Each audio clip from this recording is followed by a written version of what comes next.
I am a flawed human.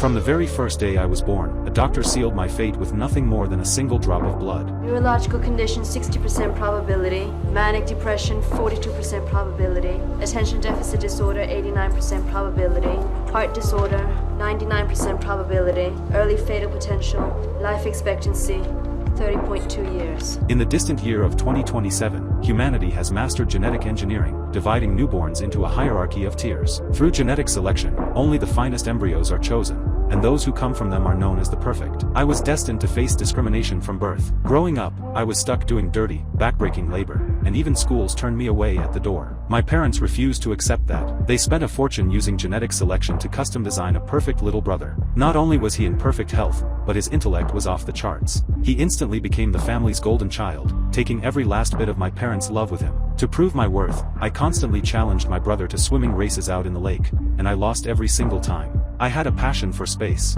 My dream was to become an astronaut. But my father set me straight, only the perfect could land the good jobs. The best I could hope for was scrubbing floors on a space station. I couldn't accept that. One day, I faked my resume and showed up to interview at the space agency. But reality hit me like a freight train. The interviewer didn't even glance at my resume. He just slid a plastic cup across the table and asked for a urine sample.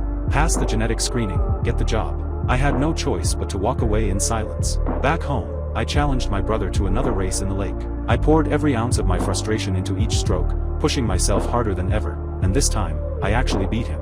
I even pulled him out when he started drowning. That moment made me believe anything is possible. It gave me a surge of confidence I'd never felt before. I packed my bags and headed to the space agency, where I took a job as a janitor. Every single day, I worked out in my room, pushing my body to its limits. I told myself that if I just kept pushing, I'd make it to space one day. Then everything changed when I crossed paths with a perfect named Jerome. Jerome had once been a champion swimmer, but a freak accident left him paralyzed from the waist down. Looking at someone with the strongest genes imaginable, someone who looked remarkably like me, a bold idea started taking shape in my mind. I cut my hair short, put in colored contacts, and even endured the agony of a leg-lengthening surgery. When it was all said and done, Jerome and I were practically identical. Jerome helped me land a position at the space agency. In return, I took care of his daily needs and covered his rent. Every day, he provided me with blood and urine samples to get me through the company's security checks. Then one day, everything went sideways.